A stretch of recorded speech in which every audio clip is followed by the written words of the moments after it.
La Bible a été vécue en Afrique bien avant que Rome n'intervienne, et cette vérité cachée est sur le point d'ébranler tout ce que vous pensiez savoir sur le christianisme primitif. Imaginez découvrir que les premiers chrétiens n'étaient pas des Européens blancs marchant sur les collines d'Italie, mais des Africains à la peau sombre naviguant sur le Nil, prêchant dans des temples pharaoniques et convertissant des foules sous le soleil brûlant du désert. En l'an 42 après Jésus-Christ, alors que Rome sacrifiait encore des chrétiens au lion dans le Colisée, une révolution spirituelle éclatait déjà au cœur de l'Afrique. L'apôtre Marc n'était pas arrivé par hasard en Égypte, il portait une mission divine qui allait transformer à jamais le continent africain. Ses mains tremblaient en foulant le sol alexandrin, sachant que là naîtrait l'une des traditions chrétiennes les plus puissantes de l'histoire. Mais voici notre premier mystère. Pourquoi l'Église copte d'Égypte affirme-t-elle posséder des manuscrits bibliques antérieurs aux évangiles canoniques eux-mêmes? Quel secret recèle ces parchemins enfouis dans les sables du temps? Alexandrie n'était pas seulement une ville, c'était l'épicentre intellectuel du monde antique. Tandis que Rome construisait des aqueducs, les Africains décryptaient les plus profondes vérités spirituelles de la Bible. La célèbre école catéchétique d'Alexandrie, fondée au I siècle, n'enseignait pas seulement la théologie de base. Là, des esprits brillants comme Origène et Clément plongeaient dans les mystères les plus profonds des Écritures, développant des interprétations qui défient encore aujourd'hui les théologiens occidentaux. Origène, ce géant intellectuel africain, produisit plus de 6000 œuvres théologiques. 6000.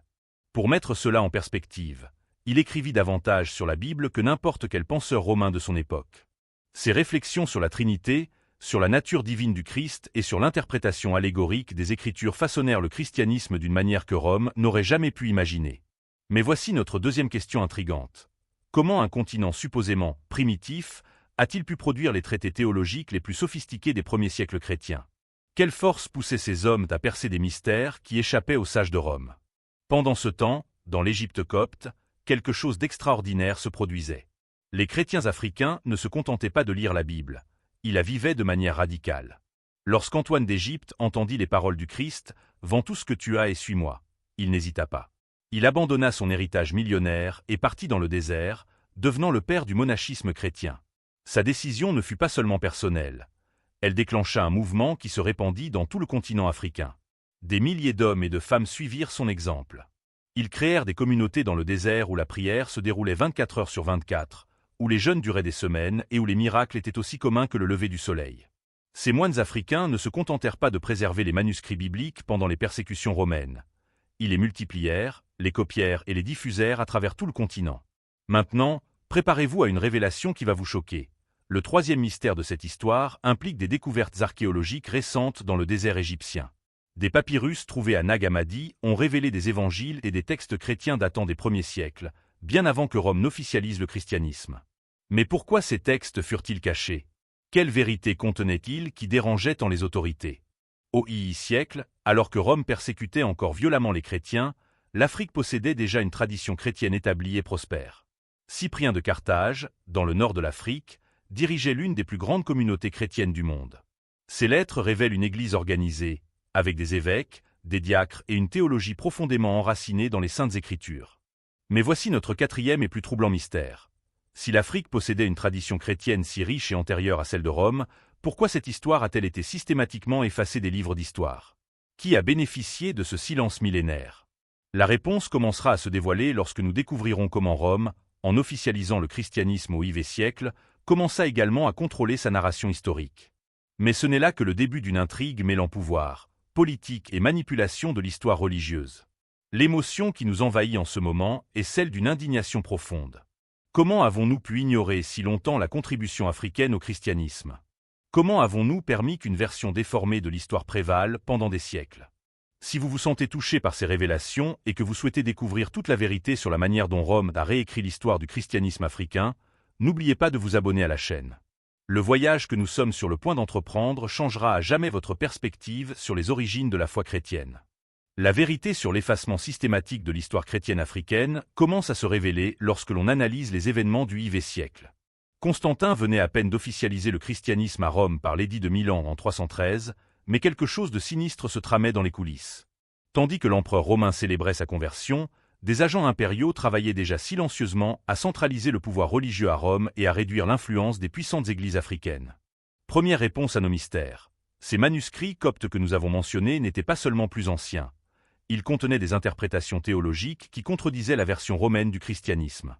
Les papyrus de Nag Hammadi révélèrent des évangiles présentant Jésus d'une manière différente, mettant l'accent sur des aspects mystiques et spirituels qui n'intéressaient pas le projet politique romain. C'est pourquoi ils furent cachés par les moines africains lorsque commencèrent les persécutions. Mais voici un rebondissement dévastateur. Constantin ne se convertit pas par révélation divine, comme le raconte l'histoire officielle. Des documents récemment découverts suggèrent que sa conversion fut une manœuvre politique calculée pour unifier l'Empire sous une seule religion. Et pour que cela fonctionne, Rome devait contrôler complètement le récit chrétien, en éliminant les voix indépendantes venues d'Afrique. Athanase d'Alexandrie, le géant théologique africain, en fit l'expérience dans sa propre chair. Cet homme avait consacré sa vie à défendre la divinité du Christ contre les hérétiques ariens. Ses œuvres théologiques étaient si brillantes qu'elles influençaient des chrétiens dans tout le monde connu. Mais lorsque Rome commença à consolider son pouvoir religieux, Athanase devint un problème. Il fut exilé 5 fois. 5 fois Rome tenta de réduire au silence ce défenseur africain de l'orthodoxie chrétienne. L'émotion qui nous envahit ici est une colère pure. Imaginez la cruauté. Un homme qui avait dédié sa vie à défendre la vérité sur le Christ, persécuté par ceux-là même qui prétendaient représenter la même foi. Deuxième rebondissement choquant. Les persécutions contre les chrétiens africains ne cessèrent pas avec Constantin, elles s'intensifièrent. Rome comprit qu'il ne suffisait pas d'officialiser le christianisme, il fallait en contrôler l'interprétation. Et les Africains, avec leur tradition théologique indépendante et profonde, représentaient une menace pour cette centralisation. La réponse à notre deuxième mystère apparaît lorsque nous comprenons l'école d'Alexandrie. Cette institution n'était pas primitive. C'était le MIT de la théologie antique. Ils développèrent des méthodes d'interprétation biblique que Rome n'avait jamais imaginées. L'exégèse allégorique, l'analyse linguistique des textes originaux, la philosophie chrétienne. Tout cela naquit au cœur de l'Afrique, non dans les palais romains. Augustin d'Hippone, autre géant africain, écrivit ses confessions alors que Rome tentait de redéfinir ce que signifiait être chrétien. Ses réflexions sur la grâce divine, sur la nature humaine et sur la relation entre foi et raison façonnèrent la pensée chrétienne pendant plus de 1000 ans. Mais saviez-vous qu'Augustin écrivit nombre de ses œuvres en réponse directe aux tentatives romaines de simplifier et de politiser le christianisme? Ici, nous découvrons la réponse au troisième mystère. Les textes furent cachés parce qu'ils contenaient une version du christianisme que Rome ne pouvait pas contrôler. Des évangiles qui mettaient l'accent sur l'expérience mystique directe avec Dieu, des textes qui remettaient en question des hiérarchies rigides, des manuscrits qui présentaient des femmes comme des dirigeantes spirituelles importantes. Tout cela menaçait le modèle romain de christianisme centralisé et hiérarchique. Le concile de Nicée en 325 fut présenté comme un moment d'unification chrétienne, mais la réalité était tout autre. Rome utilisa ce concile pour établir quels textes seraient considérés comme canoniques et lesquels seraient bannis. Par coïncidence, beaucoup des textes bannis étaient ceux préservés par les communautés africaines. Ce n'était pas de la théologie, c'était de la politique pure. Cyril d'Alexandrie fit face à cette réalité cruelle lorsqu'il tenta de défendre la tradition théologique africaine au concile d'Éphèse. Il savait qu'il luttait non seulement pour des doctrines, mais pour la survie même de l'identité chrétienne africaine. Ses larmes n'étaient pas seulement de la tristesse, elles étaient de désespoir en voyant des siècles de tradition être systématiquement détruits. La quatrième réponse vient maintenant. Cette histoire fut effacée parce que Rome construisit un récit où le véritable christianisme naquit à Jérusalem, se développa à Rome et ne parvint en Afrique qu'ensuite comme mission civilisatrice. Cette vérité inversée servait les intérêts politiques d'un empire qui devait se présenter comme le centre de la civilisation chrétienne.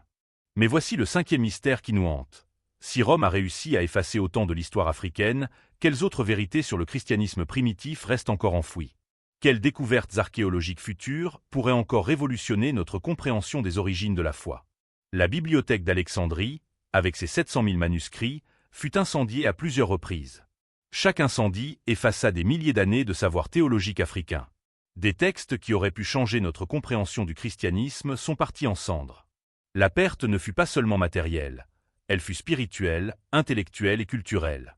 Lorsque Rome établit finalement sa domination complète sur le christianisme au Vieux siècle, la riche tradition africaine avait été réduite à des notes de bas de page dans l'histoire officielle. Les géants intellectuels africains furent transformés en curiosités historiques, leurs contributions minimisées ou attribuées à des influences grecques et romaines. Le climax de cette tragédie historique survint en l'an 641, lorsqu'Alexandrie tomba définitivement sous contrôle arabe. Mais ce qui se passa ce jour-là ne fut pas seulement une conquête militaire. Ce fut le moment où Rome perdit à jamais l'occasion de reconnaître sa dette envers le christianisme africain. La dernière grande bibliothèque chrétienne d'Afrique était en train d'être pillée, et avec elle disparaissaient les derniers vestiges d'une tradition millénaire. La réponse à notre quatrième mystère se révèle de façon dévastatrice. Rome n'a pas seulement effacé l'histoire africaine par commodité politique, elle l'a complètement réécrite.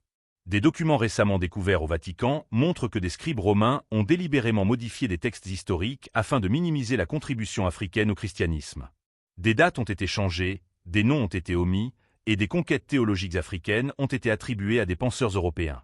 Ici nous découvrons une vérité qui va vous glacer jusqu'aux os. Le credo de Nicée lui-même, la déclaration de foi fondamentale du christianisme, a été formulée principalement par des théologiens africains. Athanase d'Alexandrie fut l'architecte intellectuel de la doctrine de la Trinité, mais les livres d'histoire présentent cela comme une conquête collective de l'Église universelle, obscurcissant délibérément son origine africaine. L'émotion qui nous envahit à cet instant est une profonde tristesse. Des siècles de génie théologique africain ont été réduits à des murmures dans l'histoire. Des hommes qui avaient consacré leur vie à percer les mystères de Dieu furent transformés en fantômes historiographiques. Mais voici la troisième révélation, la plus choquante de toutes. L'invasion arabe de l'Afrique n'a pas détruit le christianisme africain, elle l'a préservé. Alors que Rome cherchait à contrôler et uniformiser la foi chrétienne, les conquérants arabes, paradoxalement, permirent aux traditions chrétiennes locales de continuer à exister. Les Coptes égyptiens, les chrétiens nubiens et les Éthiopiens conservèrent leurs pratiques, leurs manuscrits et leurs interprétations théologiques indépendantes. Cette préservation accidentelle nous révèle des secrets extraordinaires. Les manuscrits chrétiens retrouvés dans des monastères éthiopiens contiennent des versions de textes bibliques qui diffèrent considérablement des versions européennes. Le livre d'Enoch, par exemple, a survécu intégralement uniquement dans la tradition éthiopienne, étant considéré comme canonique par ses églises ancestrales. Rome avait banni ce texte, mais l'Afrique l'a préservé pendant plus de 1000 ans. La réponse à notre cinquième mystère commence à se dessiner. Les découvertes archéologiques futures révéleront que pratiquement tous les fondements théologiques du christianisme primitif sont nés ou ont été développés sur le sol africain.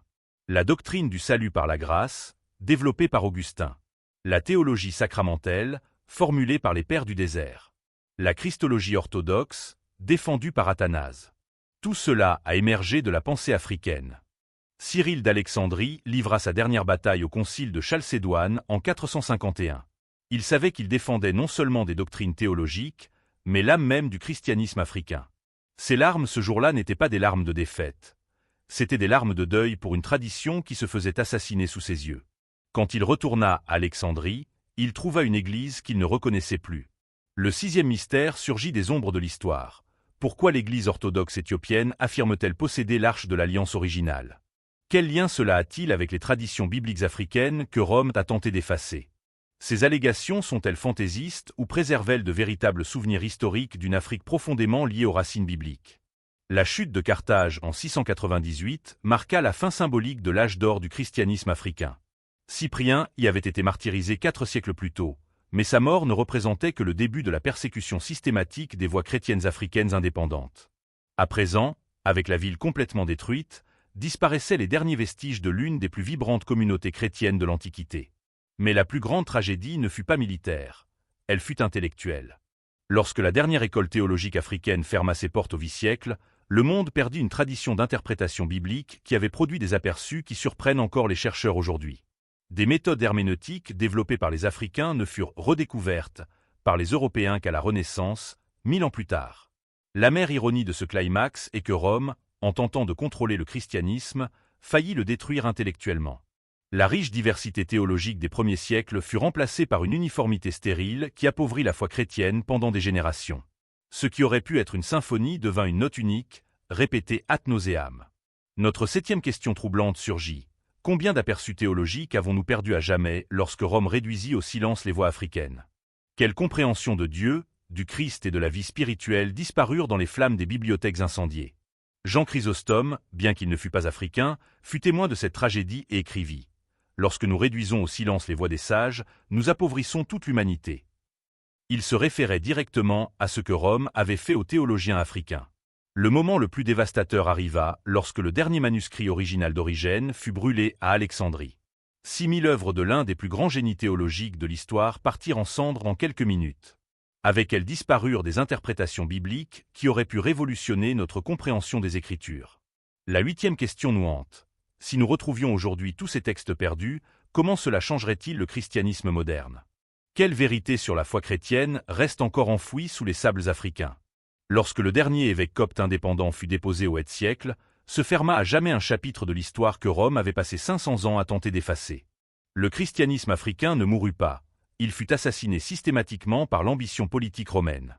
Mais ici commence notre voyage d'espoir et de rédemption historique. Ce que Rome n'a pas su prévoir, c'est que la vérité possède une force propre, une capacité surnaturelle à ressurgir même après des siècles d'ensevelissement. Au XXe siècle, les archéologues ont commencé à exhumer non seulement des pierres et des papyrus, mais l'âme même du christianisme africain qui avait été enterrée.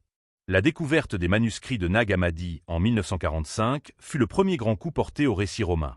Là, préservés dans les sables du désert égyptien, se trouvaient des textes qui révélaient une diversité théologique chrétienne que Rome avait tenté d'effacer.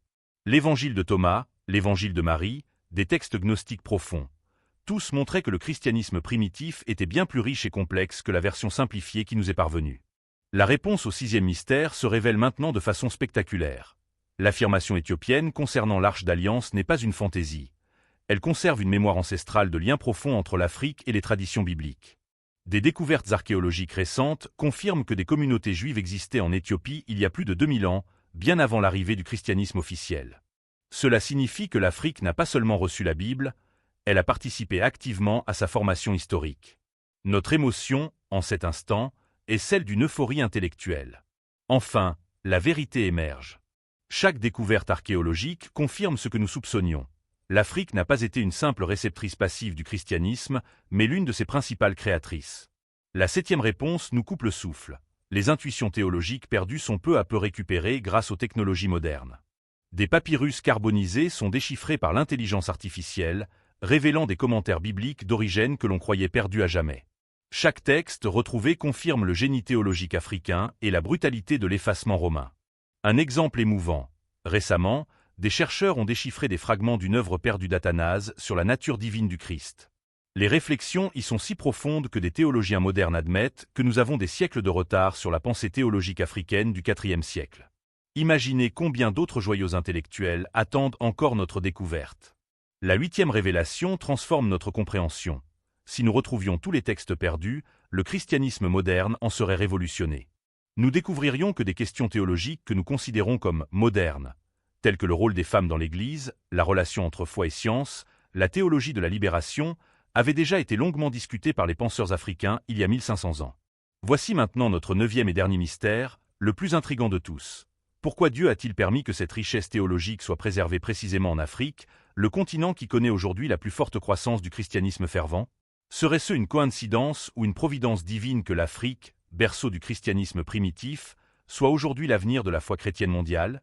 L'Église copte d'Égypte, qui ne s'est jamais totalement soumise à Rome, a préservé des traditions liturgiques remontant aux apôtres.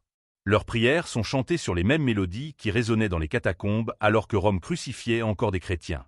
Chaque dimanche, lorsque les Coptes célèbrent l'Eucharistie, ils relient le présent à ces premiers Africains qui ont vécu la Bible sous sa forme la plus pure.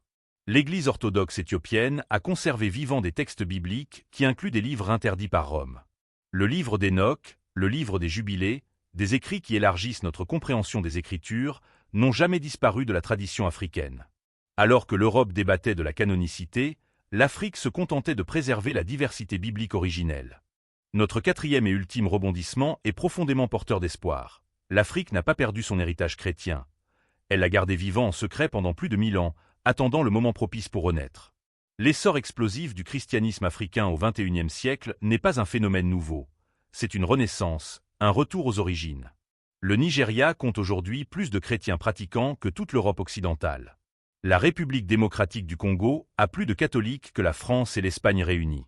Le Ghana produit plus de missionnaires chrétiens par habitant que les États-Unis. L'Afrique n'embrasse pas seulement le christianisme, elle reprend sa place historique de leader spirituel mondial. La réponse au neuvième mystère nous emplit de révérence. Dieu a préservé en Afrique à la fois les racines et l'avenir du christianisme. Le continent qui a donné au monde ses premiers grands théologiens est celui qui, aujourd'hui, envoie des missionnaires évangéliser l'Europe sécularisée. L'ironie de l'histoire se transforme en providence divine. De jeunes théologiens africains redécouvrent et réinterprètent aujourd'hui les textes d'Augustin, d'Athanase et d'Origène avec une perspective que les Européens n'ont jamais eue. Ils ne voient pas ces hommes comme des curiosités historiques, mais comme des ancêtres spirituels, comme des géants sur les épaules desquels ils peuvent s'appuyer pour atteindre de nouveaux sommets théologiques. L'université d'Alexandrie, reconstruite au XXIe siècle, abrite aujourd'hui le plus grand centre d'études coptes au monde.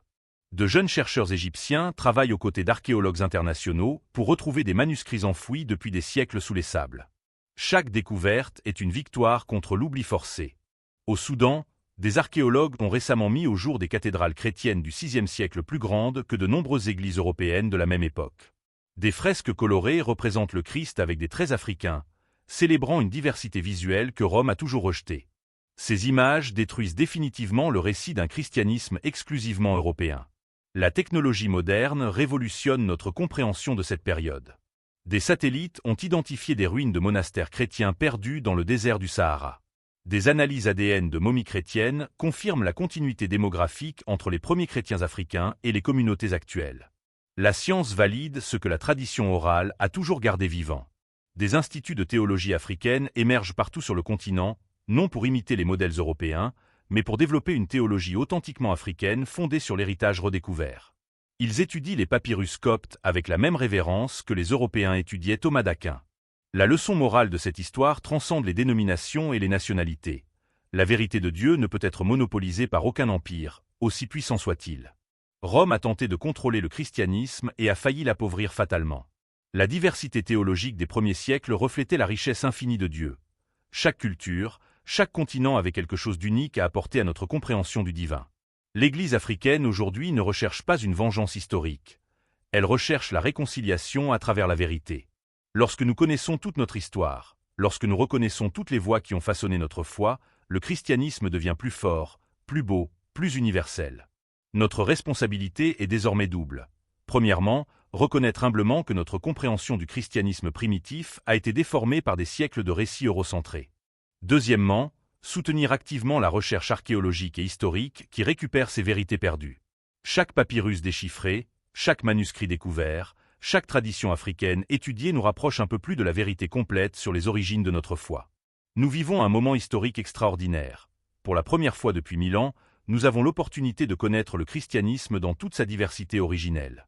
La Bible a réellement été vécue en Afrique bien avant l'intervention de Rome. Ce n'est pas seulement une curiosité historique. C'est une vérité transformatrice qui doit façonner notre compréhension de la foi chrétienne. Lorsque nous embrassons cette réalité, notre christianisme devient plus riche, plus inclusif et plus fidèle à ses origines apostoliques. L'avenir du christianisme mondial s'écrit aujourd'hui dans les universités du Caire, dans les églises de Lagos, dans les monastères d'Éthiopie. L'Afrique, qui a donné au christianisme ses premiers grands théologiens, prépare la prochaine génération de leaders spirituels qui porteront l'évangile au monde qui, jadis, avait tenté de la réduire au silence. Si ce voyage a touché votre cœur et ouvert vos yeux à des vérités longtemps cachées, abonnez-vous à la chaîne et partagez cette histoire.